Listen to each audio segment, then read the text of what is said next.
Bueno, les damos a todos la bienvenida, buenas tardes a todos y todas. Lo primero y siempre más relevante es darles las gracias por su interés en participar en esta nueva actividad de divulgación. Para nosotros como Vínculo Seguro, promover instancias de conversación y reflexión que nos permitan mirar nuestras formas de operar, incluso de pensar y conceptualizar, es fundamental en tanto estamos convencidos de que nuestro rol, el de todos y todas quienes trabajamos con niños, niñas y adolescentes y familiares en contextos de alta conflictividad, debe trascender al mero ejercicio técnico y funcional y debemos, creemos que estamos obligados a realizarnos todas las preguntas sobre la naturaleza de la realidad y de los fenómenos que la componen. En este seminario, ¿qué es eso? Es un espacio reflexivo, crítico, incómodo, en el que todas las ideas tienen un espacio para ser vistas y oídas, siempre que acordemos un marco de respeto y no confrontación. El día de hoy, el psicólogo Andrés Aldunate Garcés presentará los elementos generales de un modelo comprensivo sobre la alienación parental, en el que él como profesional y nosotros como Centro de Atención Psicológica hemos venido elaborando desde aproximadamente unos 10 años. Es decir, la conversación de hoy es un primer paso visible de un recorrido que ha sido extenso, complejo e incluso doloroso en algunos momentos. Sobre el expositor, podemos decir que es psicólogo egresado de la Universidad Central de Chile, que cuenta con diversos diplomados en diversas áreas y temáticas y todas asociadas a la salud mental, todas áreas también que se relacionan con el apego y su rol en el neurodesarrollo de niños, niñas y adolescentes, la victimología y la criminología. Todas también áreas que forman parte de su quehacer tanto académico como profesional en vínculo seguro. Su trayectoria la podemos describir como un recorrido con desafíos y con aprendizajes, con momentos difíciles y también con avances significativos. Un recorrido en el que de forma sincera, rigurosa y pretendiendo mejorar nuestros sistemas de comprensión, cuidado y protección de nuestros niños, niñas y adolescentes, ha insistido en cuestionar los estereotipos presentes en nuestras disciplinas y conversar de todo, incluso de aquello que nos incomoda, que nos duele, que nos perturba y que nos fractura. Todo lo antes dicho es coherente con el objetivo central de este seminario. Hablar de alienación parental en los tiempos que corren no solo es impopular, incluso contraintuitivo, ya que los cuestionamientos, censuras, funas y castigos públicos son el escenario consecuente más posible y más probable. Considerando esto, y en razón de esto, es que hoy pretendemos conversar de la alienación parental, de los aciertos teóricos de sus autores más relevantes y también de aquellos aspectos que fueron omitidos. Lo que pretendemos hoy es proponerles una reflexión distinta sobre la alienación parental, una reflexión quizás aún más incómoda que aquellas que descansan en los estatus o en el status quo de los modelos hegemónicos, ya que desde un lugar distinto y distante a los enfoques tradicionales, por tanto, un lugar aún frágil, hemos pretendido construir una propuesta conceptual que permita nuestra comprensión de un fenómeno que todos y todas los que hemos trabajado con niños, niñas y adolescentes y sus familias en contexto judicial y o de alta conflictividad, sabemos que forma parte de lo posible y que provoca distintos tipos de daños y sufrimientos en todos y todas los que participan de este fenómeno. Pese a esto, dada la incomodidad que provoca su sola mención, muchas veces optamos por el silencio o la omisión. A continuación, daremos inicio a nuestro seminario y les agradeceremos mantener sus micrófonos apagados, ojalá sus cámaras encendidas y compartir sus dudas a través del chat, ya que al final de la actividad trataremos de dar respuesta a todos y a todas quienes necesitan ahí conversar. Esperamos también sinceramente que este espacio nos permita mantener juntos y juntas un pensar de forma respetuosa y reflexiva, sin miedo a las preguntas difíciles. Bienvenido Andrés, te doy el paso. Perfecto, gracias Katy. Bueno, buenas tardes a todos y todas. Creo que la introducción o la presentación que realiza Katy colega acá en el Centro de Vínculo Seguro, da cuenta principalmente del propósito y de aquello que buscamos generando este espacio de conversación y este espacio de divulgación, ¿ya? El propósito, queridas y queridos, de poder responder a esta pregunta rara que en algún momento nos hicimos de cómo es que podemos repensar desde una forma respetuosa, de una forma reflexiva y también y en particular de una forma comprensiva el fenómeno de la alienación parental. Sin duda es un desafío tremendo y tratar de ajustar algunos, perdón, tratar de presentar algunos de los pasos que formaron parte de este recorrido en un seminario que pretendemos no se extienda más de una hora, cosa de que podamos dar tiempo también a preguntas o reflexiones compartidas o comentarios más sencillos, ¿no? Por tanto, voy a tratar de ir avanzando de la forma más clara posible, pero también con un orden lógico, ¿no? Dicho aquello, queridas y queridos, y sin más preámbulo, quiero comentar cuál es el recorrido lógico que me permite orden a mí y espero que también facilite un orden en la reflexión y comprensión para todos y todas ustedes, ¿ya? ¿Cuál es el orden del paso a paso que formó parte de nuestra reflexión y que forma parte del cómo es que está articulada la presentación de hoy día, ¿no? De forma muy sucinta, porque evidentemente no es el propósito de este seminario, vamos a hacer una revisión general de algunos de los contenidos, de algunas de las definiciones, de algunos de los aspectos que forman parte de las definiciones tradicionales o de las definiciones hegemónicas respecto del síndrome de alienación parental o de la alienación parental, cuyas diferencias conceptuales son bien inocuas, no son diferencias que impliquen distancias a nivel epistemológico o a nivel teórico, y menos tenemos la impresión a nivel técnico, ¿no?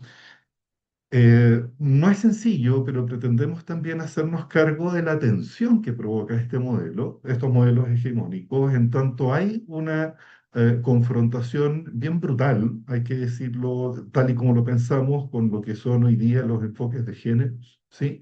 Hay una confrontación bien brutal respecto de lo que es el mal uso de este concepto, en particular en contextos judiciales, y por eso es que queremos también revisar sobre este concepto hegemónico algunos mitos y algunas interpretaciones sesgadas que a nuestro juicio forman parte de las definiciones originales de la alienación parental, ¿ya? Hecho eso como marco introductorio, pretendemos mostrarles de forma muy sencilla, pretendemos que así resulte al menos, cuáles son las bases del modelo desde el cual nosotros estamos haciendo la reflexión, y para aquello va a ser necesario el poder hacer un breve recorrido en describir o en explicar las diferencias más sustantivas que hay entre el pensamiento lineal y el pensamiento complejo, que es uno de los pilares del modelo desde el cual armamos esta propuesta conceptual. Y queremos, en consecuencia a estas bases distintas y distantes de los modelos hegemónicos, mostrar una propuesta conceptual muy distinta. Creemos, ojalá ustedes puedan opinar lo mismo y si no, ojalá que también lo puedan comentar, una propuesta conceptual mucho más respetuosa y mucho más reflexiva respecto de la complejidad que implica el fenómeno de la alienación parental, para terminar haciendo algunas descripciones generales respecto de las que nosotros creemos son las estrategias alienantes más prevalentes y que, sin pretender hacer spoiler con los últimos puntos que vamos a presentar en este seminario, distan sustantivamente de las estrategias alienantes que están descritas en la literatura vigente, ¿no? Bien, nos pareció prudente, como equipo estuvimos de acuerdo, en partir mostrando la parte compleja, ¿no? La parte incómoda, la parte dolorosa asociada al concepto de la alienación parental o del síndrome de alienación parental. No creo prudente detenerme en dar lectura a cada uno de los cuadros o imágenes que están indicadas acá, pero hagamos explícito algo que muchas veces se esconde en lo implícito, ¿no? Hablar de alienación parental o del síndrome de alienación parental es tremendamente incómodo, genera tensiones tremendamente complejas a nivel político. No hace muchos años hubo una discusión en el Congreso en donde se zanja y se cierra la posibilidad de discutir respecto de este tema en razón justamente de aquellos elementos estereotipados y sesgados que forman parte de las definiciones hegemónicas. Sin duda, la alienación parental como concepto y fenómeno genera también tensiones muy complejas a nivel legal. Todos aquellos que trabajamos o hemos trabajado como peritos, ya sea en los tribunales de familia o en los tribunales orales en lo penal, sabemos que hablar de la alienación parental es tremendamente complejo y tiene por consecuencia como escenario más probable el que se va a cuestionar el estatus científico del fenómeno o de las definiciones, más allá del fondo del asunto, y genera también una incomodidad tremenda a nivel social, a nivel teórico, a nivel técnico, ¿no? Ahora bien, entendemos que estos elementos controversiales asociados al fenómeno o al concepto dicen relación en parte con una tendencia a un reduccionismo bien exacerbado, de que ha estado presente a nuestro entender en las teorías hegemónicas y que peca, entre otras cosas, de instalar un concepto que tiende a la psicopatologización, al reduccionismo, como ya lo hemos planteado, y al pretender explicar en razón de cuestiones propias de la vida mental, cuestiones que a nuestro entender trascienden sustantivamente de algo tan reduccionista y tan limitado como lo son los conceptos de psicopatología, de enfermedad, de maldad, entre varios otros, ¿no? Queremos reiterar el hecho de que hemos anticipado que esta es una conversación muy incómoda. De hecho, si me toca transparentar una cuestión tremendamente íntima de los distintos seminarios o actividades académicas que hemos hecho, este probablemente es que como equipo nos ha puesto más nerviosos porque sabemos que no solo es incómodo para nosotros, sino que genera incomodidad y genera usualmente, justamente, ojo, como lo vamos a conversar ahora, predisposiciones muy negativas y muy punitivas respecto de quienes pretenden dar cuenta de la realidad y de la complejidad de este concepto, ¿no? Ahora, esta incomodidad, y hay que advertirlo en base también a datos, no solo a apreciaciones, es una incomodidad que descansa en el pronunciamiento de algunas de las organizaciones más importantes del mundo, ¿no? Voy a ir muy rápido con este punto porque creo que la parte sustantiva tiene que ver con nuestra propuesta conceptual.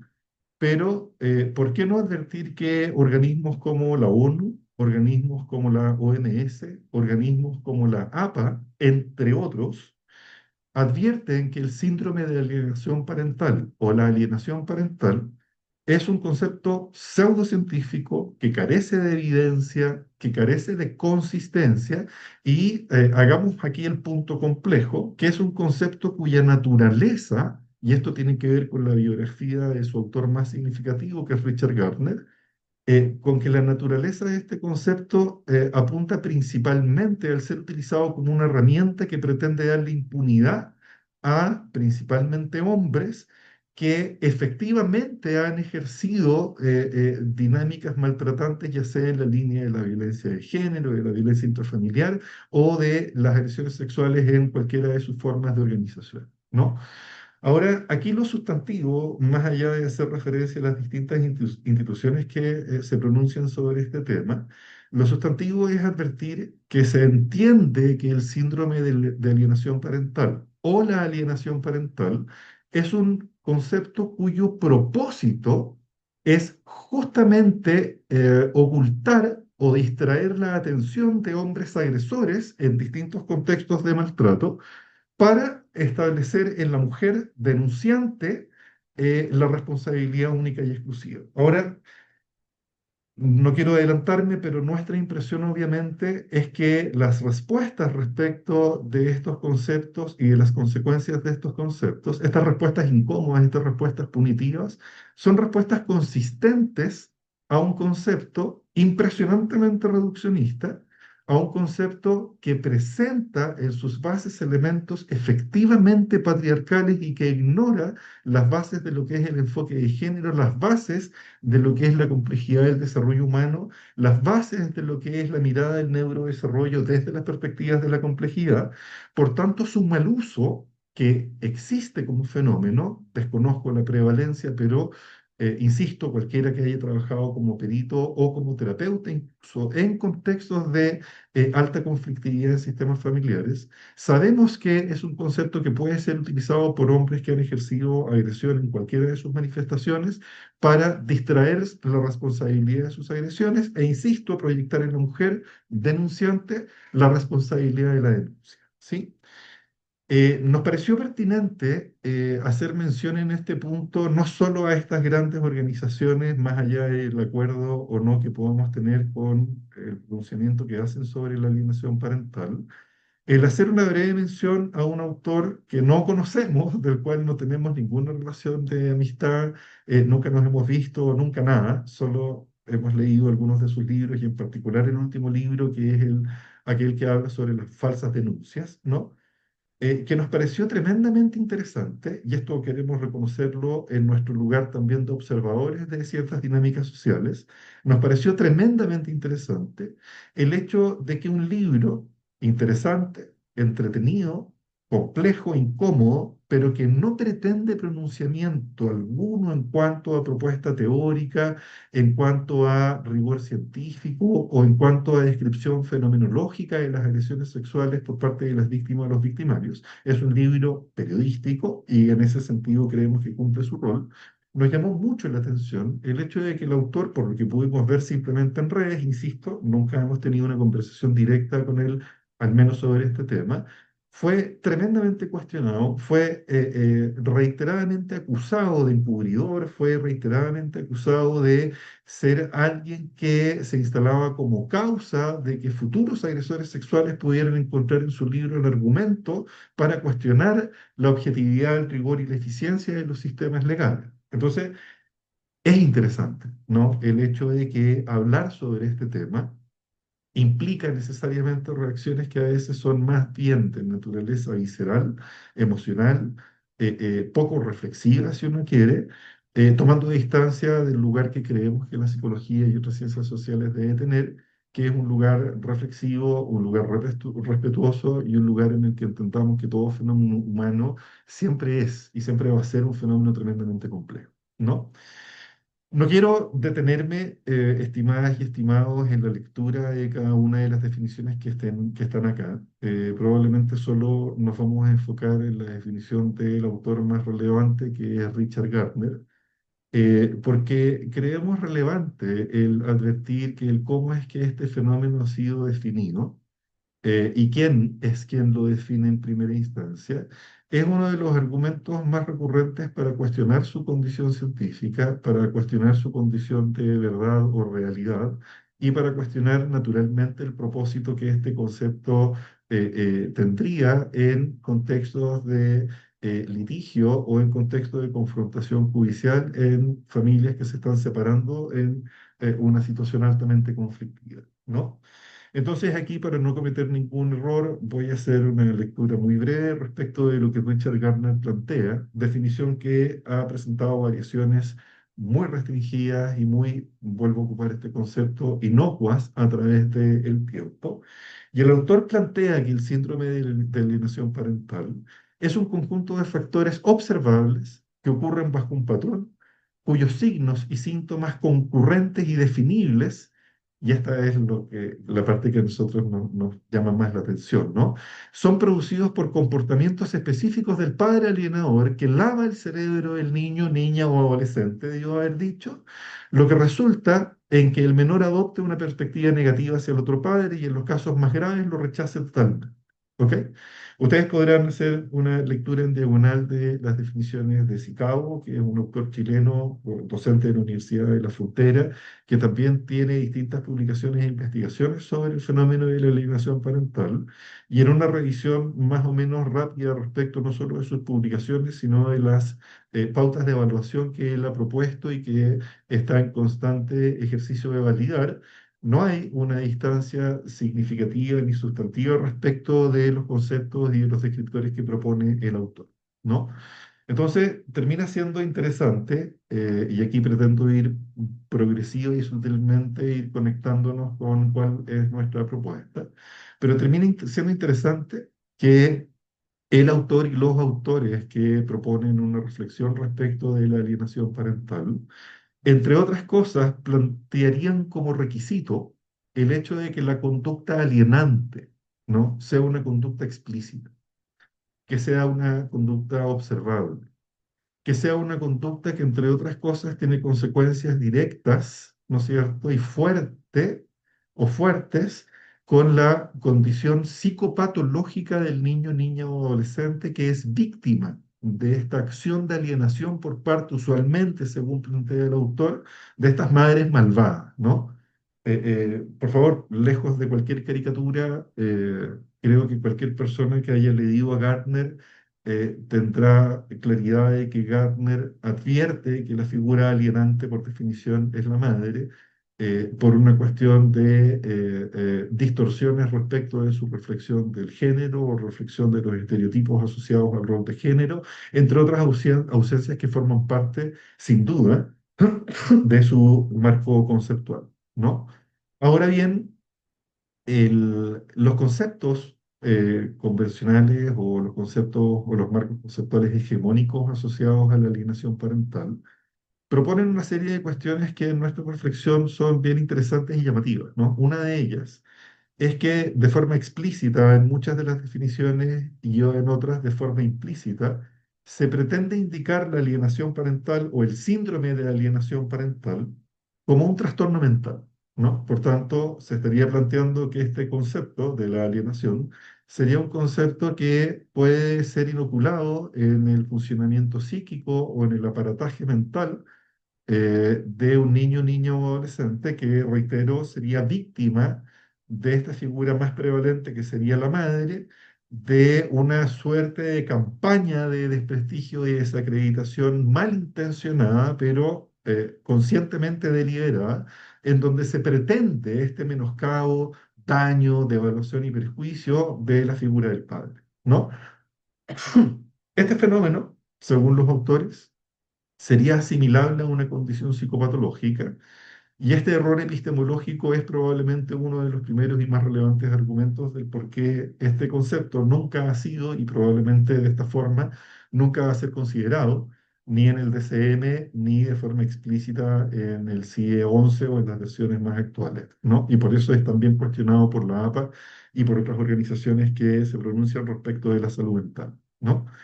De forma sutil, en la definición, no en el desarrollo del marco teórico, se instala también la idea de que la madre, la mujer, que utiliza los dispositivos judiciales para fracturar e interrumpir la relación con el niño, niña o adolescente y el padre, sería una madre mujer que realizaría estas acciones de forma consciente y deliberada, ¿no? Aquello tiene por consecuencia una cuestión que en nuestra reflexión es muy compleja, que es que entonces la indicación de la alienación parental tendría por requisito el que exista la campaña de desacreditación, obviando, como vamos a plantear en unos minutitos más, el hecho de que las formas explícitas, directas o deliberadas de alienación son quizás, me atrevería a plantear, no las formas más prevalentes de alienación, sino que son aquellas que podemos observar, pero que no forman parte de lo sustantivo respecto de la cotidianeidad de niños, niñas y adolescentes que forman parte de sistemas familiares en contextos de alta conflictividad, ¿no?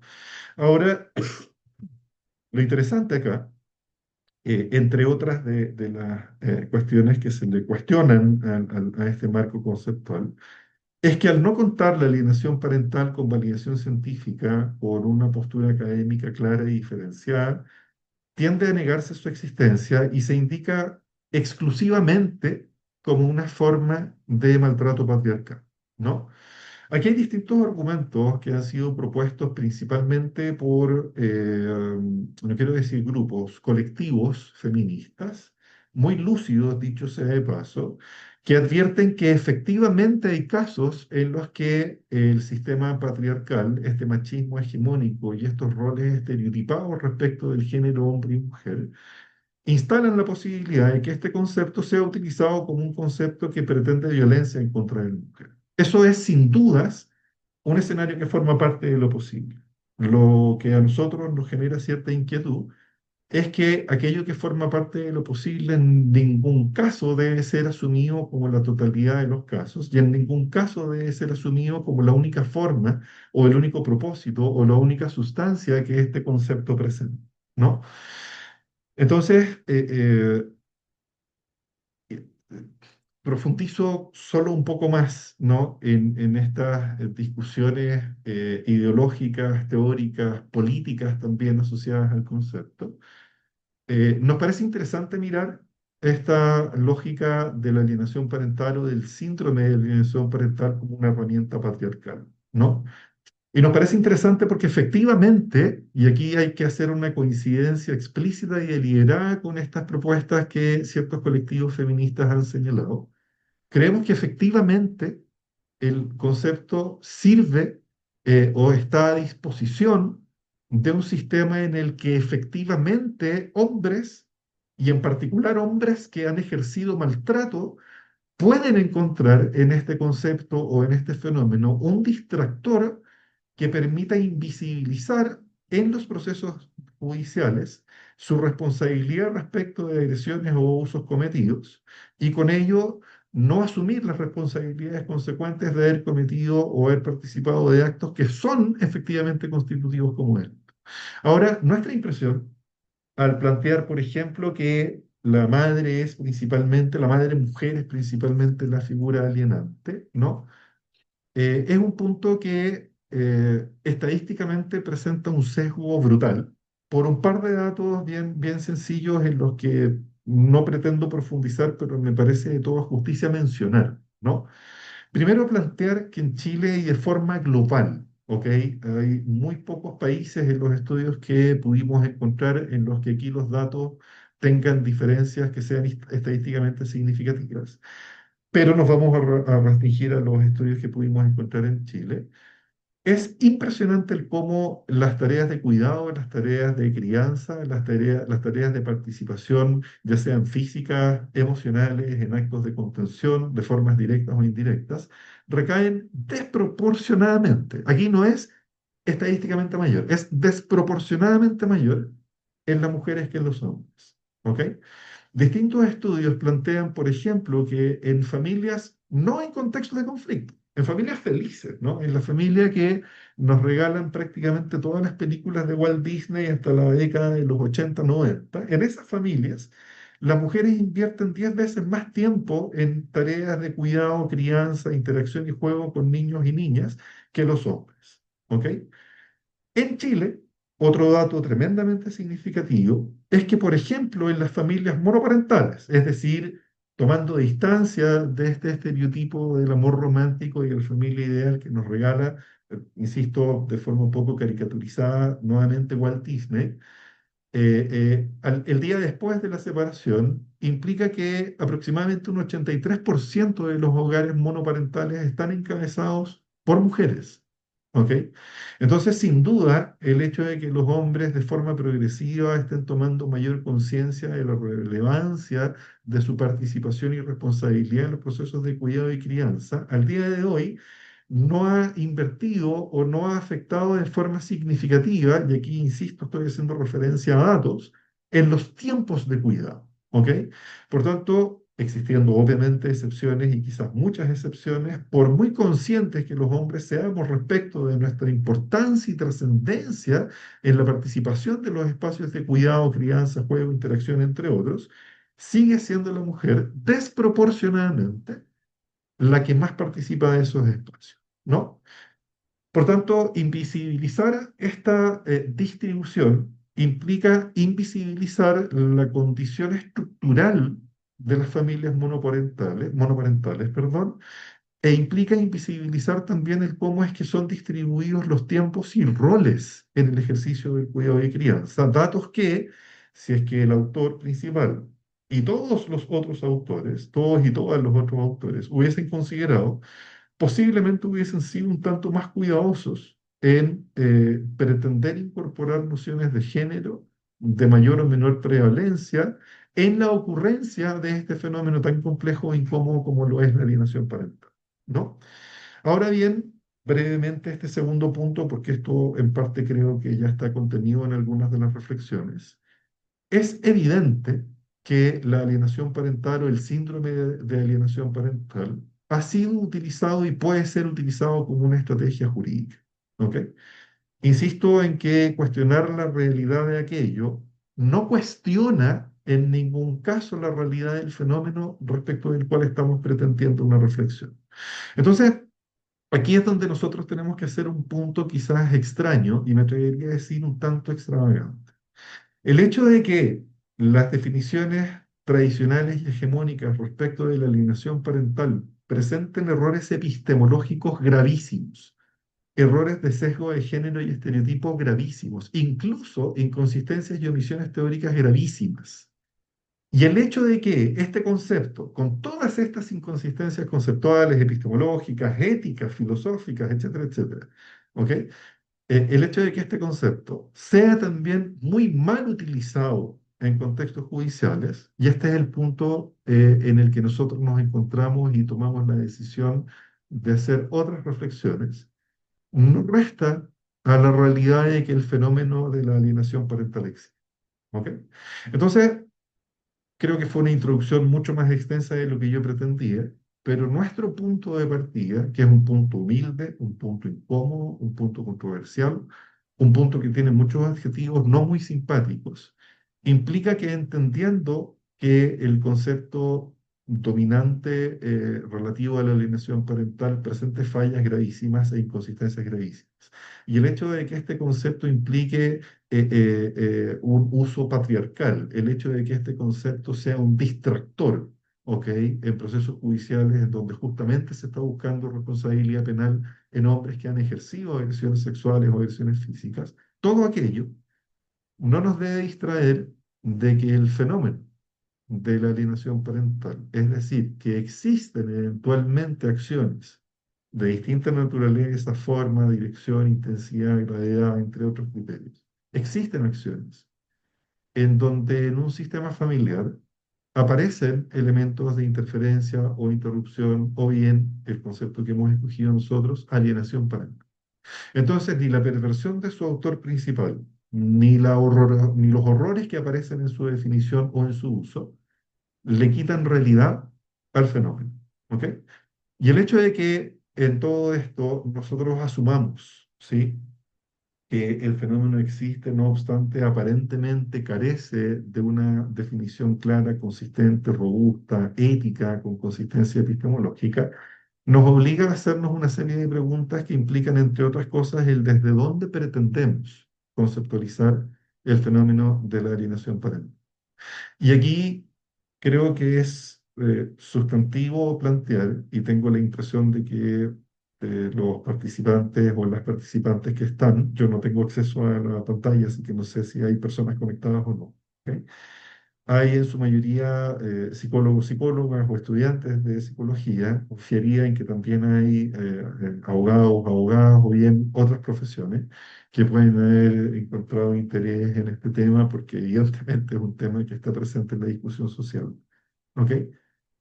Creo que debemos compartir la idea de que el cómo conceptualizamos un fenómeno y los lugares desde los cuales pretendemos hacer esta conceptualización no son puntos de reflexión irrelevantes. En tanto, aquí ocurre una cuestión muy relevante, que es que el cómo nosotros realizamos un ejercicio reflexivo que pretende una conceptualización termina siendo severamente determinante respecto de las formas en las cuales nosotros pretendemos intervenir en ese fenómeno. ¿Ok? Voy a volver sobre este punto en 2 segundos, pero quiero responder a esta pregunta del lugar epistemológico y teórico desde el cual nosotros hemos elaborado o estamos elaborando, siendo aún más transparente, esta propuesta conceptual respecto de la alienación parental. Y este lugar implica el reconocimiento de 3 pilares teóricos y epistemológicos. El primero, muy brevemente, porque voy a expresar algunos puntos en lo siguiente de la presentación. El primero de los pilares, y probablemente uno de los más sustantivos, dice relación con muchos de los postulados de Edgar Morin, que es probablemente el autor que más y mejor representa las teorías del pensamiento complejo, ¿no? Un segundo pilar tremendamente sustantivo también, pero consistente y consecuente a los planteamientos del pensamiento complejo, es el enfoque biológico evolucionista, en donde nos reconocemos principalmente, más que como seres mentales, como seres morales, seres sociales, nos reconocemos como seres biológicos, ¿no? Y entendemos que el reconocernos como seres biológicos tiene un costo teórico. ¿Ok? Y un tercer pilar, también tremendamente sustantivo, tiene que ver con cómo es que entendemos que las familias son sistemas complejos concepto que deviene de las teorías del pensamiento complejo y que entiende, entre otras cosas, que las familias son sistemas que su organización y funcionamiento tiene principalmente un gran propósito, que es sobrevivir y mantenerse con cierta estabilidad, con cierta consistencia y coherencia a través del tiempo, ¿no? Estos tres elementos, estos tres puntos de partida, estos tres elementos que son tanto epistemológicos como teóricos y también éticos y técnicos, son los lugares desde los cuales partimos ahora, espero de forma muy clara, este recorrido que nos permite proponer una conceptualización muy distinta y muy distante del fenómeno de la alienación parental, ¿no? Esta idea creo que está contenida ya. Si tuviésemos mucho más tiempo y si esta actividad fuese más académica, diádica que solo expositiva, creo que sería tremendamente interesante abrir la pregunta, ¿no? Una pregunta bien simple, cuyas respuestas son impresionantemente complejas, ¿no? ¿Es desde las ciencias sociales o desde la psicología en particular la definición de un concepto un ejercicio neutral? Y probablemente la respuesta a la que todos y todas podemos llegar es un no rotundo con mayúscula y en negrita, ¿no? La definición de un concepto, la forma en la que nombramos un concepto, implica también una forma de delimitar un concepto respecto a aquellos factores que lo constituyen, también respecto a aquellos factores que promueven su perpetuidad o su mantenimiento a través del tiempo, y pretende también una diferenciación respecto de aquellos factores que no forman parte de este fenómeno. ¿Ok? Y esta delimitación tiene también por consecuencia el cómo nosotros investigamos y digamos algo un poco más ajustado a nuestro ejercicio profesional, determina también esta conceptualización, el cómo evaluamos la presencia, la ocurrencia, la gravosidad, la intensidad de este fenómeno.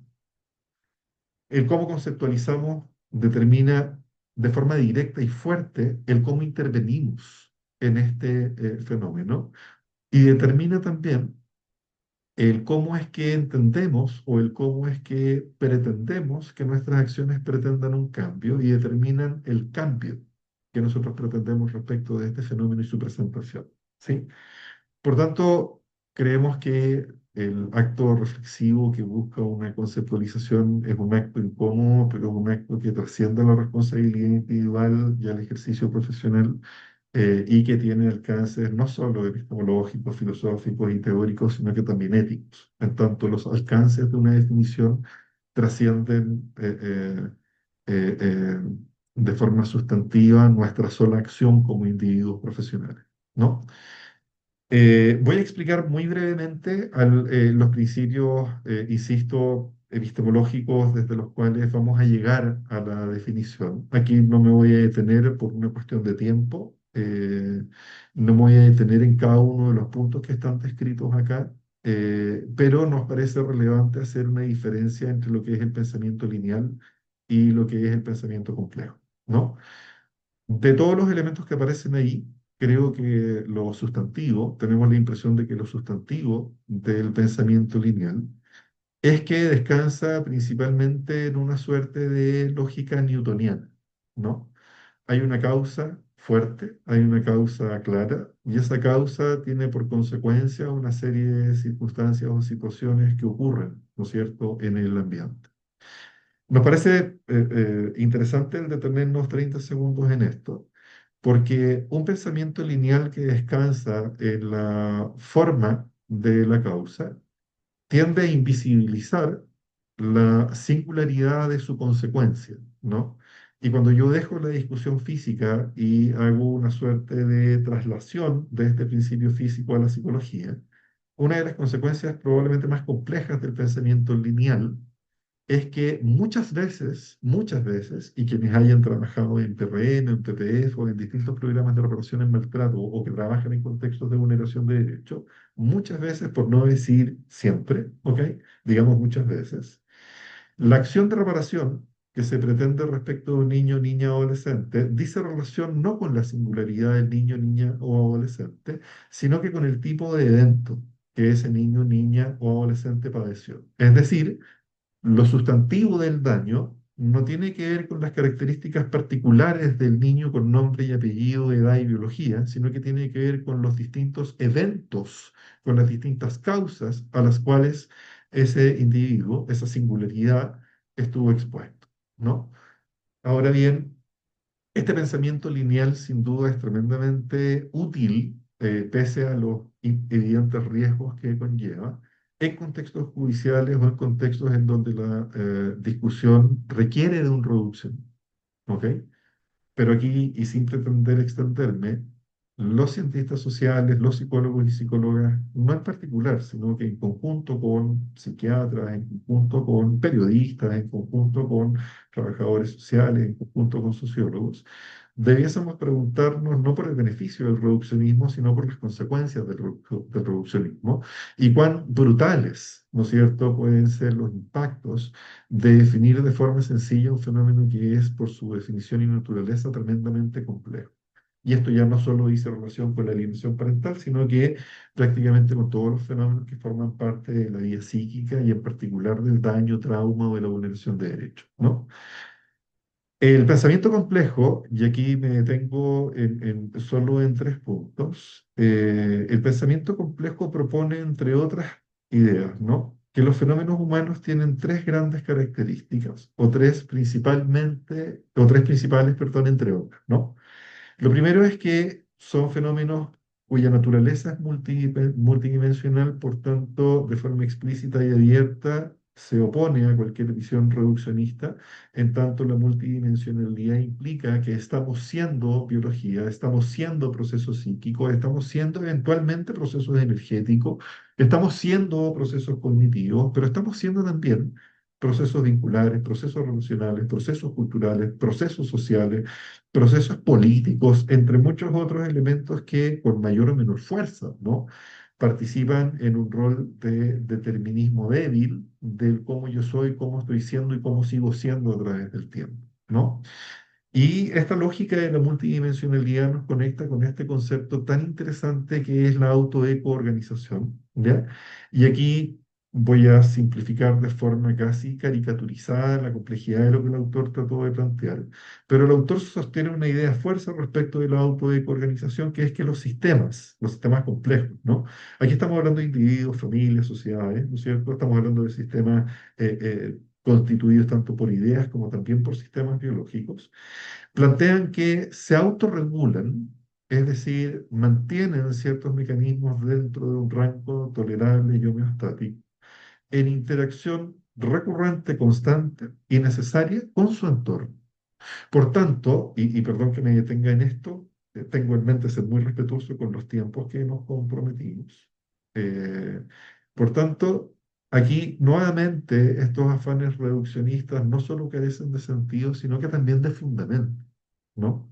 Pareciera que la evidencia, la literatura, ¿no es cierto?, y distintos hallazgos ya advierten que nuestra forma de regulación no es solo con un otro, sino que es con lo otro. Y en ese lo otro forman parte de elementos macro, como lo son nuestros cuidadores, como lo son nuestros colegios, como lo son nuestros entornos barriales, como lo son, etcétera, sino que también participan de esta eco-organización los elementos micro, ¿no? Y me atrevería aquí a hablar de los olores, me atrevería a hablar de las temperaturas, me atrevería a hablar de los tonos, me atrevería a hablar de los microgestos, incluso que forman parte de las interacciones cotidianas entre, manteniendo el foco de este seminario, niños, niñas y adolescentes con los adultos a cargo de su cuidado, ¿no?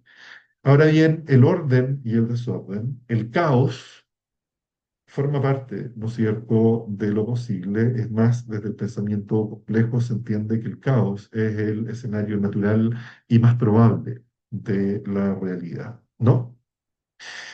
Haciendo estas distinciones, déjenme avanzar, pero por alguna razón no me cambia la PPT, ahora me cambió la PPT, perfecto.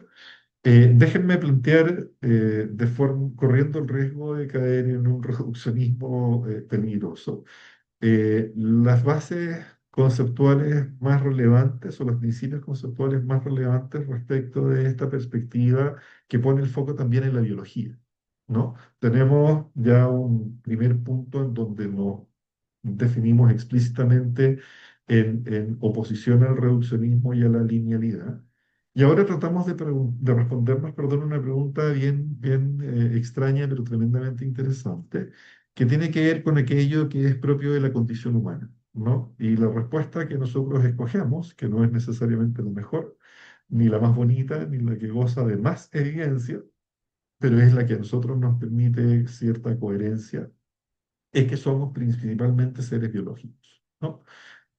Aquí voy a ir haciendo una cadena de ideas reflexivas rápidas, pero tremendamente sustantivas. Y como seres biológicos, a diferencia de los otros seres biológicos que están presentes en la naturaleza, vamos a decir una cuestión bien evidente, bien sabida, pero mal ponderada, que es que en este ser biológico, nuestra estructura cerebral, no, perdón, nuestra estructura cerebral es lo que nos distingue, ¿no?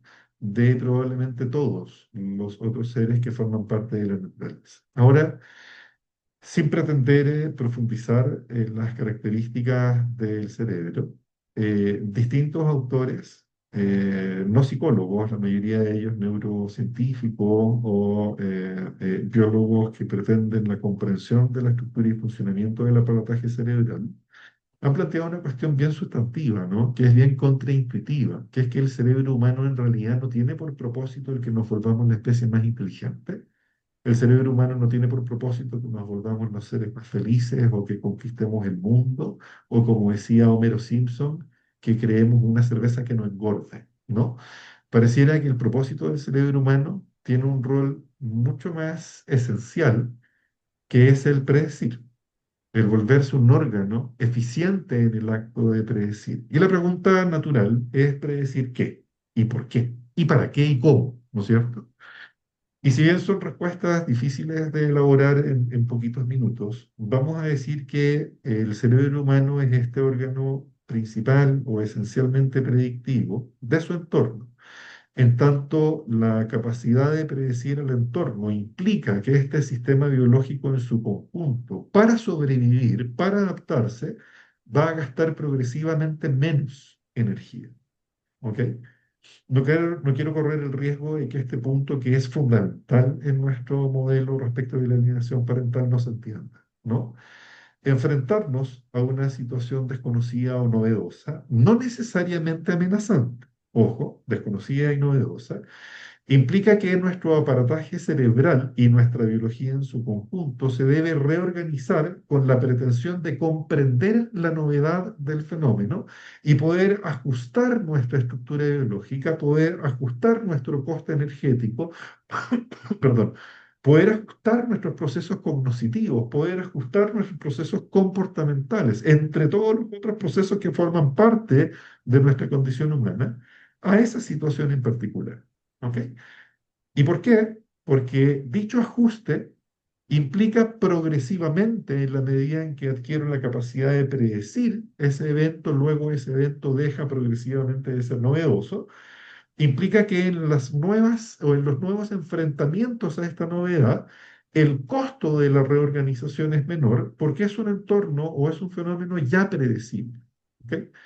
Entonces aquí vamos a decir algo tremendo, ¿no? Que es que, dicho por muchos otros autores, y esto por favor no es idea creada por ninguno de nosotros, ¿no?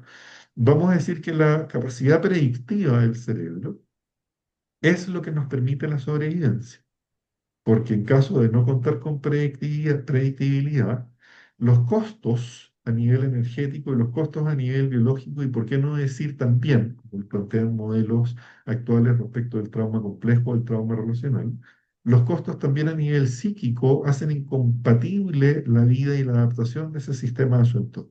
¿Ok? Entonces, sin predictibilidad, es imposible que haya sobrevivencia, es imposible que haya adaptación y es imposible que haya una maduración o una evolución muy, entre comillas, por favor, sana, saludable o eficientemente adaptada al entorno. Ahora bien, este concepto de la predictibilidad, voy a dar un poquitito del acelerador, es fundamental en el marco de lo que estamos pretendiendo conversar ahora, porque aquello que es predecido por nuestro cerebro ocurre fundamentalmente a nivel micro. Es decir, nuestros cerebros, y aquí por favor no solo estoy restringiendo el punto a niños, niñas y adolescentes, no solo estoy restringiendo el punto a recién nacidos, que es en donde evidentemente este rol predictivo tiene un rol de sobrevivencia explícito, ¿no? Sino que también en nuestros cerebros adultos, ¿no? El rol de lo predictivo aparece principalmente a nivel micro. Es decir, cuando comentábamos hace unos minutos atrás, que nosotros nos hacemos representaciones del entorno en base a olores, a gestos, a microgestos, a actitudes, y no solo respecto de actos gruesos, de frases, ¿no es cierto?, grandilocuentes, o de patrones comportamentales visibles, ¿ya? Lo que estamos diciendo es que aquello que nos permite representarnos el mundo, ¿ok? Y que nos permite predecir el mundo, depende principalmente de todo aquello que forma parte de lo micro respecto de la realidad y no de lo macro respecto de la realidad. Y aquí, ya conectados directamente con el punto que estamos tratando de instalar, vamos a decir algo bien complejo, que es que la forma en la cual nosotros aprendemos a predecir el mundo, ¿qué implica esto de predecir el mundo? De hacernos una representación de cómo es el mundo, de hacernos una representación de cómo son los otros, pero también de hacernos una representación de cómo somos nosotros mismos, depende principalmente de los primeros contextos de cuidado del niño, niña y adolescente, ¿no? Entonces entendemos que en el cómo es que nosotros nos vamos desarrollando como seres humanos y el cómo nos vamos representando todos estos dominios, deviene fundamentalmente de las acciones micro, ¿sí? De las acciones dificilísimas de observar de los sistemas de cuidado, ¿ok?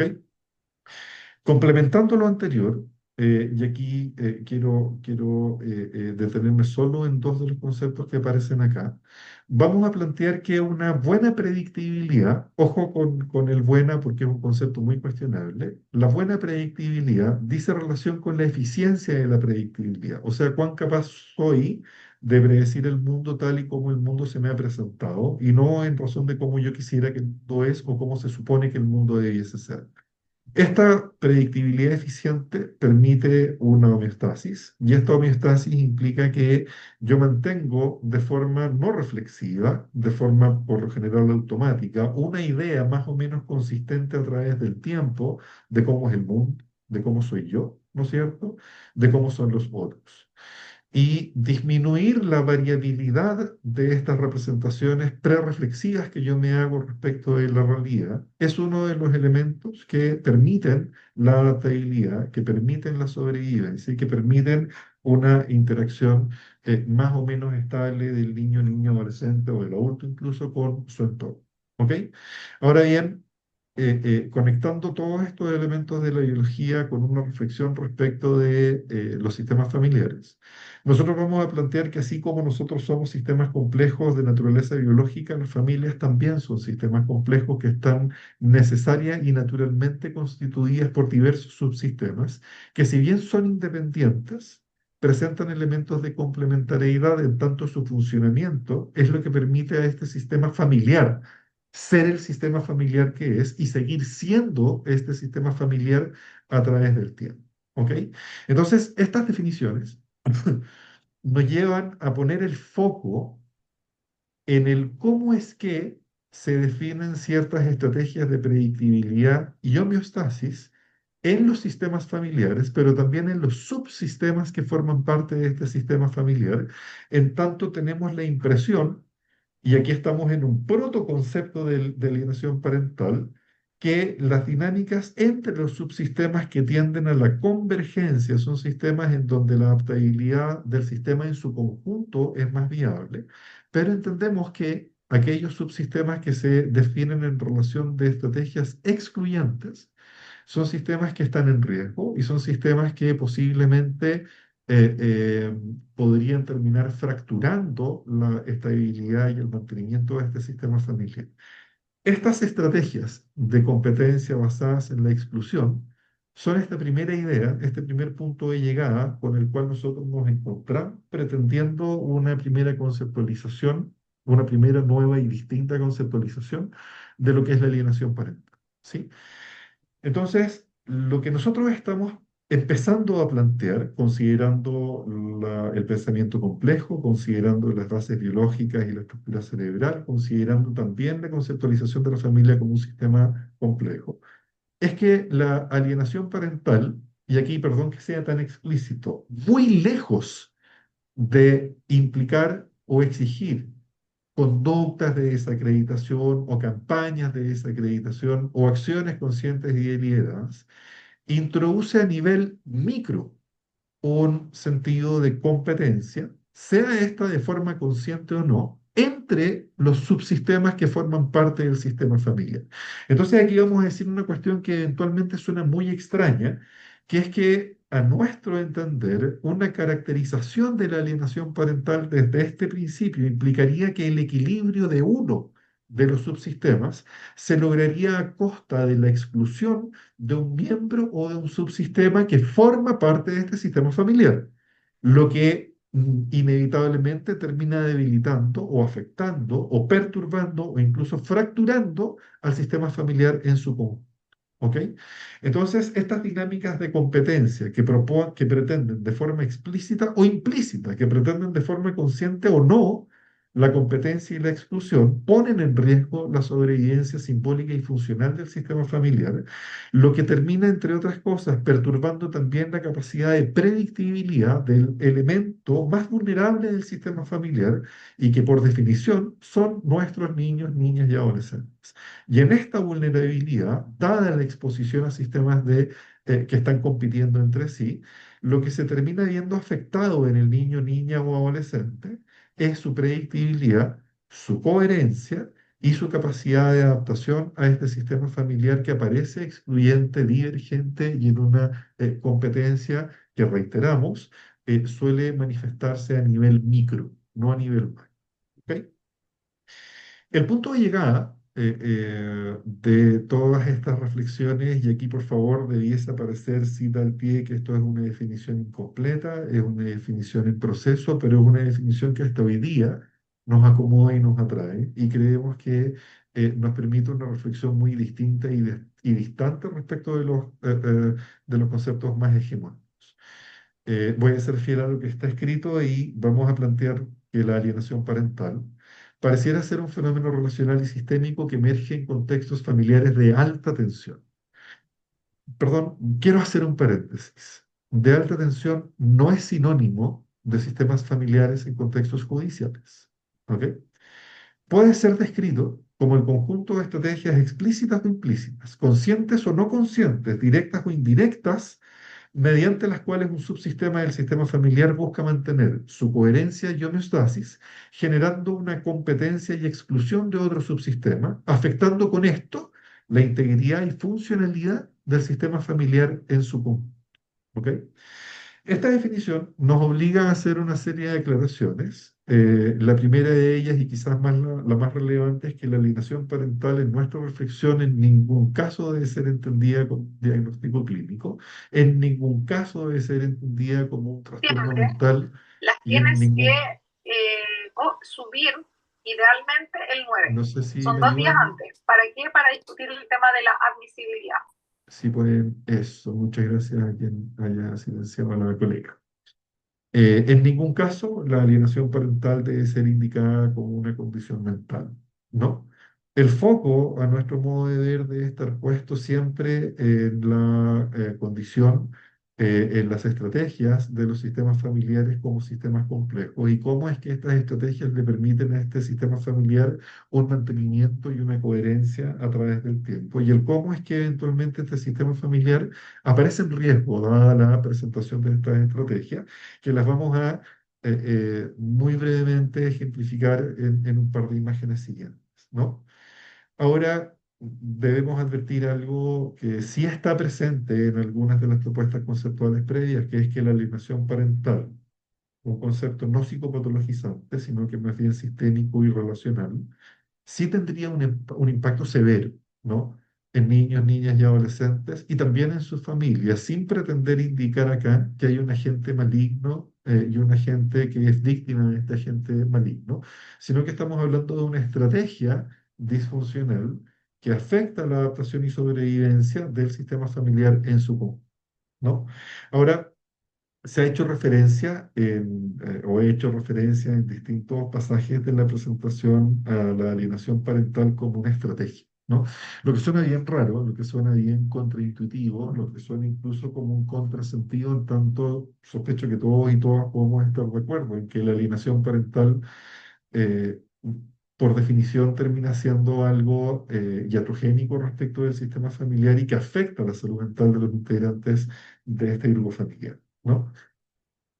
Planteamos que la alienación parental es una estrategia o son distintas estrategias que convergen en este concepto de la alienación parental, porque si bien ponen en riesgo la adaptabilidad y sobrevivencia del sistema familiar en su conjunto, pretenden el cuidado y mantenimiento de uno de los subsistemas del grupo familiar respecto de otro subsistema, ¿no? Y aquí nos encontramos con una categorización que creemos es bien sencilla, pero que tiene un par de valores agregados, ¿no? Por decirlo de forma bien sencilla. La primera es que encontramos en estas estrategias descripciones y reflexiones en donde no hay pretensiones juiciosas ni apreciaciones de valor, ni contenidos punitivos respecto de la figura que ejerce, que reside o que mantiene, ¿no? En esta lógica, nosotros planteamos que existen estrategias explícitas en razón de la alienación parental como estrategia de mantenimiento del conflicto, y vamos a plantear que las estrategias explícitas, por definición, son acciones visibles, con forma, con contenido, que pueden ser fácilmente reconocibles al ojo del observador, experto o no, ¿no? La parte interesante es que en nuestra reflexión, solo las estrategias explícitas conscientes están descritas parcialmente y defectuosamente, creemos, en la literatura vigente, ¿no? Las estrategias explícitas, conscientes, directas, como también las estrategias explícitas, conscientes e indirectas, implican, en el primer caso, efectivamente campañas de desprestigio que son deliberadas, en donde hay una descalificación abierta del otro progenitor, ¿sí? Las estrategias conscientes se caracterizan por la lucidez del actor respecto de cuál es la consecuencia más probable de la acción alienante, ¿no? Las directas o indirectas que devienen de esta conciencia implican si es que el foco de atención está puesto explícitamente en el otro subsistema o bien si recae en el subsistema propio, ¿no? Como lo podría ser, por ejemplo, una evaluación, una devaluación no confrontacional respecto de el otro subsistema o del subsistema más débil que estaría siendo excluido en estas dinámicas o estrategias alienantes, ¿no?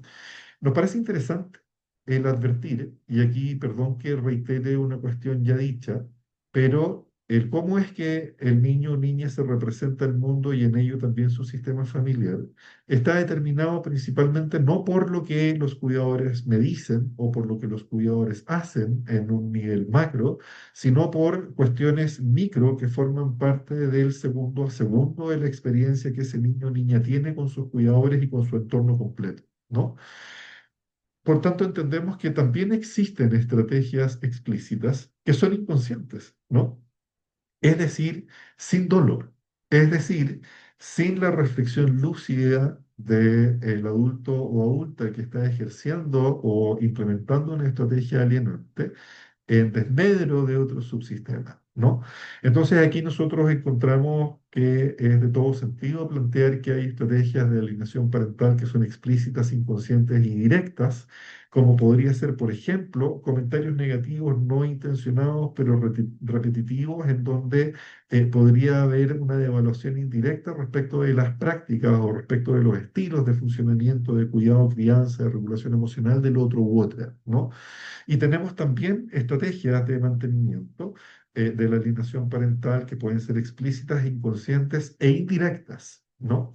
Como por ejemplo, cuando este subsistema, vamos a decir, para no caer en la caricatura tradicional, este padre que está generando alienación parental, este adulto custodio que está generando alienación parental, expresa microseñales de placer, microseñales de tranquilidad, cuando se distancia del cuidador no custodio. Entonces, eventualmente, nos tenemos que dar la posibilidad para no caer en un modelo juicioso o en un modelo que sea reduccionista el hecho de que hayan acciones no conscientes, no explícitas, no intencionadas por parte del subsistema alienante respecto del otro subsistema, que terminan facilitando o promoviendo el mantenimiento de este fenómeno de la alienación parental, ¿no?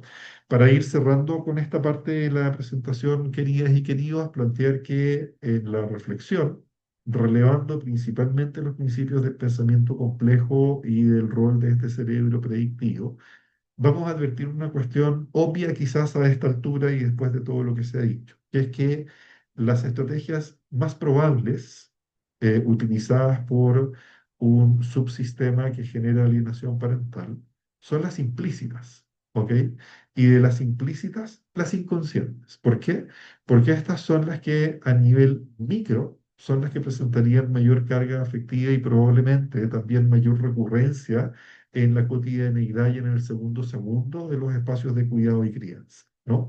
Entonces, cuando hablamos de estrategias implícitas conscientes, directas o indirectas, vamos a hablar en razón de las primeras que aquí puede haber un uso intencionado, ¿no? Malicioso, de gestos, de silencios, de tonos, ¿no es cierto?, que contienen implícitamente rechazo, devaluación, asco, rabia, entre otras emociones displacenteras que a nivel micro son percibidas por el niño, niña o adolescente, ¿no? Vamos a hablar también de las conscientes indirectas, en donde nuevamente a nivel micro vamos a indicar reacciones afectivas automáticas que implican tensión al hablar del otro sin interactuar directamente con el otro, ¿ok? Y respecto de las implícitas inconscientes, vamos a decir que también encontramos en la reflexión que debemos distinguir entre directas e indirectas, porque en las inconscientes directas podemos hablar, por ejemplo, de expresiones en el subsistema que genera alienación. Podemos hablar de reacciones, perdón, corporales o de reacciones emocionales cuando se hace mención, por ejemplo, ¿no? A otro subsistema. Cuando se hace referencia o cuando se anticipa la participación o exposición con el otro subsistema, ¿no? Y cuando hablamos de las estrategias inconscientes e indirectas, vamos a hablar, por ejemplo, de un escenario que muchos hemos encontrado en contextos judiciales o contextos de psicodiagnóstico, no solo para fines periciales, en donde tenemos, por ejemplo, estrategias de sobrecuidado, sobrecomplacencia en el sistema de cuidado respecto del niño, niña o adolescente, como elemento o estrategia característica de este subsistema, ¿no? Por tanto, la distancia entre los elementos de este subsistema es percibida como riesgo y la participación del otro subsistema es también percibida como riesgo, ¿no? Como cuestiones generales, que creo relevante mencionar, y pido perdón si es que se avanzó demasiado rápido, pero me interesa ser muy respetuoso con los tiempos. Vamos a decir que hay tres criterios o tres ejes de análisis a todas estas estrategias que estamos en proceso de conceptualización y sistematización y que esperamos en algún momento poder contar con procedimientos de evaluación comprensiva que permitan la objetivación de estos elementos. Sin duda, existe un criterio o un continuo de gravedad en donde podemos encontrar estrategias de alienación que son más leves y otras que son más graves, habiendo un rango de grises impresionante en donde es importante, insisto, la objetivación y la indicación de qué implica lo leve, qué implica lo moderado, qué implica lo grave, o bien cuáles de estas estrategias son más graves que otras, o cuáles ponen más en riesgo la subsistencia del sistema familiar en su conjunto, ¿no? Una condición necesaria para la indicación de la alienación parental como diagnóstico comprensivo en nuestra propuesta conceptual es que debe estar presente de forma explícita o implícita la competencia entre subsistemas. Y vamos a plantear que en este funcionamiento de la alienación parental, el subsistema fuerte se fortalece a costa del subsistema más débil, que en la literatura más hegemónica sería el subsistema excluido, ¿no? Y vamos a plantear que en el niño, niña o adolescente, que forma parte de estas estrategias alienantes como parte de este sistema familiar complejo, aparece sin duda la experiencia de ambivalencia, pero más grave aún, aparece también potencialmente la experiencia de desorganización. Y más grave aún que esto último es afectar o poner en riesgo la predictibilidad o bien presentar o bien articular una predictibilidad desorganizada respecto de las características de los subsistemas que forman parte de su sistema familiar. ¿Ya? Necesariamente, y esto es algo de lo que solo podemos hacer mención, vamos a decir que en nuestra reflexión, una evaluación de la alienación parental que sea reduccionista y restrictiva a la presentación de conductas alienantes, a la presentación de conductas o campañas de desacreditación, o bien a la ambivalencia del niño al rechazar al adulto no custodio, o bien todos los otros criterios que han sido descritos en la literatura hegemónica no validados científicamente, son procesos de evaluación parciales, son procesos de evaluación que incluyen más prejuicios y sesgos que la genuina pretensión de comprensión respecto de este fenómeno. Aquí solo tengo por compartir los títulos. Creemos, y estamos trabajando en aquello, que un proceso de evaluación que pretenda, insisto, la comprensión del fenómeno debiese necesariamente transitar por estos cuatro niveles de evaluación. El biológico implica poder reconocer las reglas de predictibilidad y las reglas de mantenimiento del niño, niña o adolescente, de los subsistemas que componen el sistema familiar y del sistema familiar. Creemos que el criterio temporal es tremendamente relevante porque pensar que estas dinámicas aparecen y se exacerban en contextos de confrontación judicial, creemos que es un sesgo inferencial del observador brutal. Necesariamente los elementos o las estrategias que están presentes en las dinámicas de alienación parental son muy anteriores, mucho más profundas y mucho más estructurales, ¿ok? Que la sola argumentación de que una separación conflictiva implicó estas campañas de desacreditación o esta exclusión del adulto no custodio, ¿no? Aquí tenemos la convicción de que poder mirar los proyectos familiares, la historia familiar, la historia vincular, las biografías relacionales, son de toda lógica y de toda necesidad para poder comprender la organización de este sistema en razón de estrategias asociadas a la alienación parental, ¿no? Creemos también que una evaluación rigurosa y que pretenda la comprensión de la alienación parental no puede olvidar el elemento sociocultural. No quiero caer en una cuestión ni populista ni facilista, pero vivimos en una sociedad aún impresionantemente patriarcal e impresionantemente machista, en donde hay asimetrías de género respecto de poder, respecto de accesos o respecto de control, respecto de libertades, etcétera, etcétera. Y creemos que los estereotipos de género que participan también de los espacios de cuidado y crianza también son elementos que tributan al mantenimiento o a la emergencia de estas estrategias de alienación parental, ¿no? Y creemos también que un análisis riguroso respecto de un dominio relacional sistémico, que es mirar detallada, pero muy respetuosa y reflexivamente las estrategias de mantenimiento de cada uno de los subsistemas que forman parte del sistema familiar, es también de toda lógica en la pretensión, insisto, y perdón que sea tan repetitivo, de la comprensión de la estrategia de alienación parental como una estrategia mantenedora o que tiende a perpetuar conflictos y que pone en riesgo la sobrevivencia del sistema familiar en su, ¿no? Tenemos la impresión de que es correcto, queridos y queridas, y les agradezco muchísimo la paciencia. Creo que más o menos estuve dentro de los tiempos, un poco pasadito, pero dentro de los tiempos en los que nos habíamos planificado. Para subirnos un poco el ánimo a nosotros mismos, creemos que esta definición general, en desarrollo, muy imperfecta todavía, permite una distancia y una superación del reduccionismo. Creo que hay que seguir puliendo y perfeccionando algunos elementos de esta definición. Sí creemos que esta definición incorpora la multidimensionalidad que forma parte del pensamiento complejo y estamos absolutamente convencidos de que esta propuesta conceptual es despatologizante y que en consecuencia implica una posición ética y una posición y una reflexión en las que están ausentes las categorías de valor. ¿Sí? Creemos que tenemos pendiente, obviamente, el riesgo de sobreinclusión. Creo que tenemos semiclaridad respecto de que esta propuesta conceptual trasciende sustantivamente a los contextos de conflicto judicial y que eventualmente la alienación parental desde esta propuesta conceptual podría ser indicada incluso en sistemas familiares que no habitan en conflicto cuando las distribuciones, por ejemplo, de los tiempos de cuidado, de los tiempos de crianza, de las responsabilidades de regulación o corregulación recaen casi exclusivamente en la mujer por el solo hecho de ser mujer. Ahí hay también ciertas estrategias implícitas en este caso e indirectas de alienación parental porque se pone en riesgo el sistema en su conjunto, ¿no?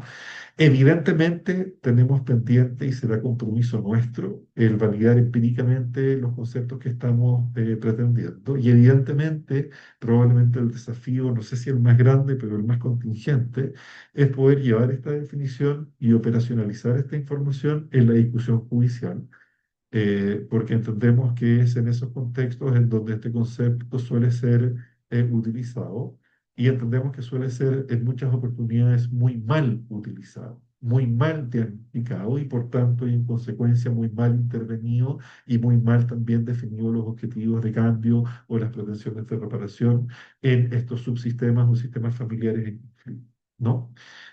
Estimados y estimadas, con esto yo termino la presentación. Pido mis excusas, insisto en que poder resumir en una hora pasada un recorrido que, como planteó la colega al principio, es de varios años, fue desafiante, pero nos pareció sano el poder compartir con todos y todas el momento de la reflexión en la que estamos transitando en este momento como vínculo seguro. ¿Sí? Andrés, vamos a leer unas preguntas que aparecieron en el chat. Ok. Eh, Acá dice, Sandra Fierro, dice, me queda una pequeña duda, si es consciente, ¿por qué es indirecta y ocurre directamente en la interacción de la persona? Ujú. La dirección dice relación con el foco en el cual, al foco al cual la conducta está dirigida, ¿no? El que una estrategia de alienación parental sea consciente implica que el subsistema tiene nociones y reflexiones respecto de las consecuencias de la acción alienada. ¿Ya?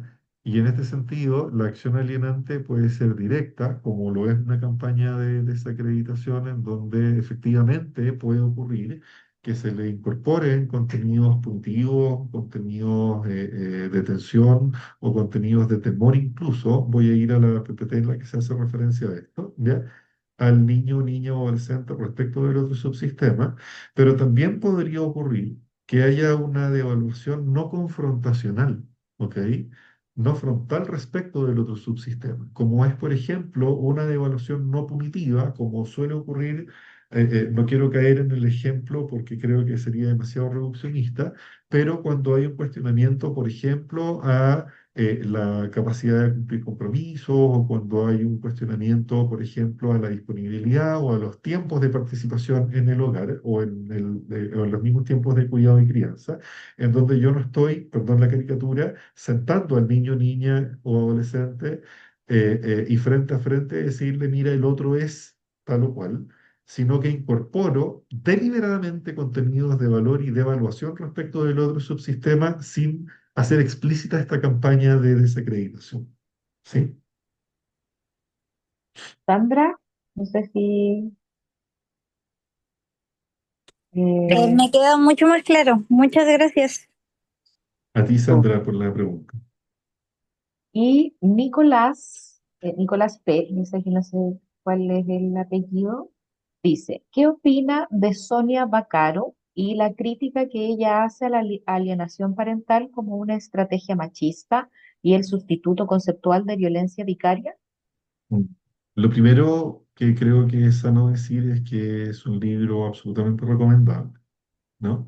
Creo que toda la literatura, por definición, es absolutamente recomendable, ¿ya?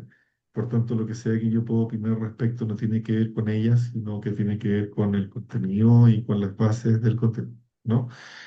Quiero defender el cuestionamiento primero que se hace respecto de la alienación parental, porque efectivamente sus bases históricas y teóricas tienen por principal autor y más importante autor a un individuo que hizo uso de este concepto efectivamente para ocultar dinámicas maltratantes. ¿Ok? Quiero advertir que es efectivo que existe una proporción de hombres agresores que utilizan y descansan en este concepto para ocultar las dinámicas maltratantes. Ahora bien, yo tengo la impresión, y aquí voy a dar a Nicolás, creo que era el nombre, sí, no sé si será colega o Nicolás. de otra profesión, pero Nicolás, yo tengo la impresión de que no solo Sonia Vaccaro, sino que muchos otros autores y autoras y entes pensantes, tengo la impresión de que caen en un pequeño sesgo, ¿no? Yo tengo la impresión, o tenemos la impresión, no quiero darme la autoridad en este punto, de que cuestionar la perversión del autor, cuestionar los horrores del autor o dar cuenta de la enfermedad del autor, en ningún caso anula la existencia del fenómeno del cual este autor realizó las descripciones que hizo. ¿Sí? Entonces, yo encuentro bien triste, ¿no? El hecho de que el argumento central, ojo, no quiero no solo poner el foco en Sonia Vaccaro, sino que no, sería interesante, no lo voy a parafrasear porque el tiempo no nos da, pero la discusión que se tuvo en el Congreso en el año 2022, ¿no es cierto?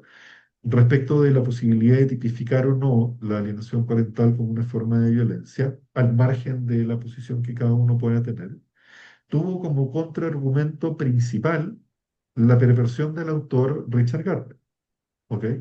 Y no hubo una discusión de fondo respecto de la realidad o no del fenómeno. Entonces, ¿qué pienso yo del libro? Me parece que es un libro que aporta de forma sustantiva a una serie de críticas respecto de los sesgos del modelo teórico de Gardner, de las omisiones del modelo teórico de Gardner, y que sin duda permite un cuestionamiento muy robusto a la condición humana de, el autor Gardner.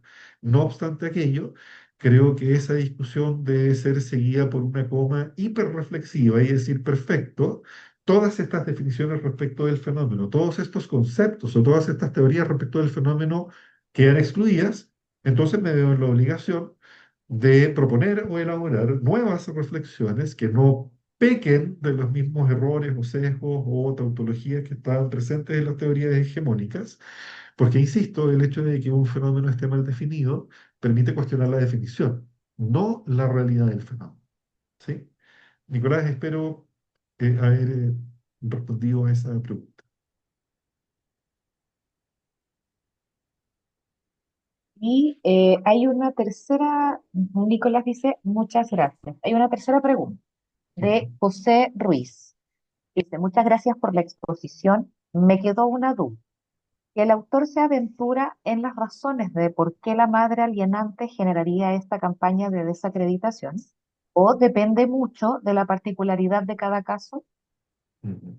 Es una súper buena pregunta. ¿Quién hizo la pregunta, Catherine? José Ruiz. José, es una súper buena pregunta y José, por favor, con un respeto absoluto, tengo que antes de responder advertir un pequeño vicio en la pregunta. Nuestra impresión y nuestra experiencia, de ahí viene nuestra impresión, es que las estrategias de alienación parental conscientes son las menos prevalentes, ¿no?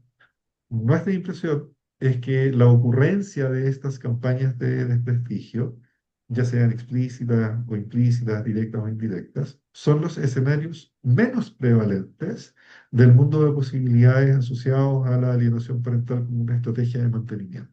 ¿Sí?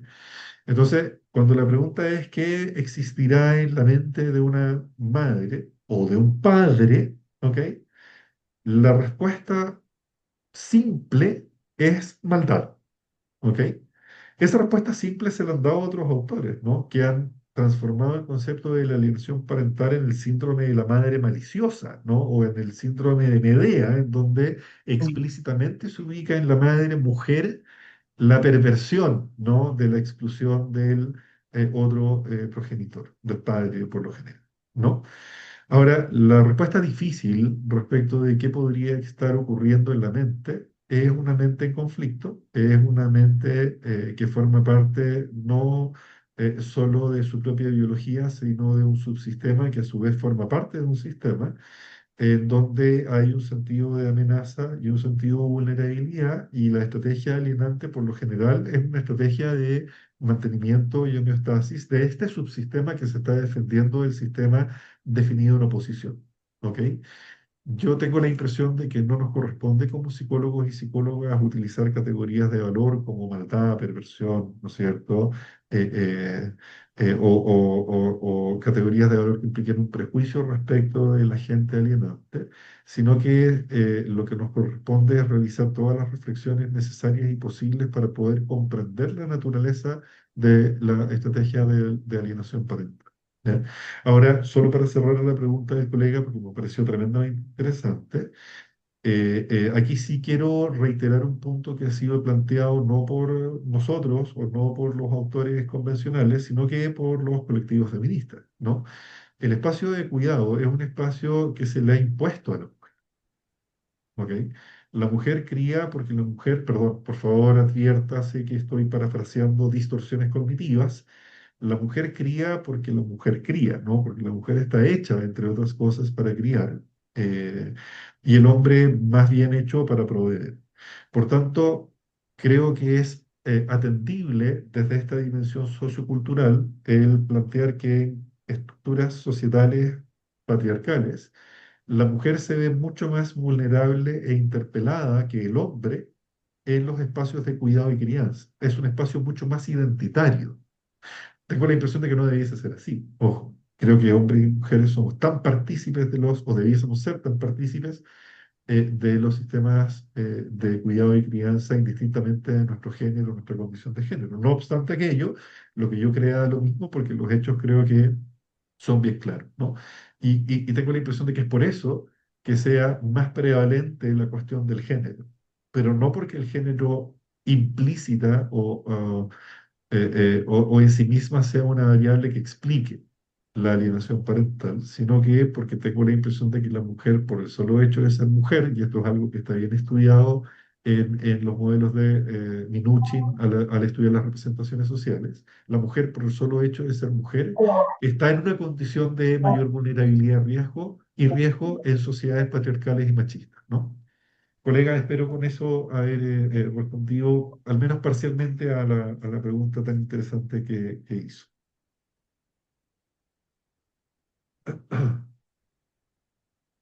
¿Hay más preguntas, comentarios, no para ya ir cerrando?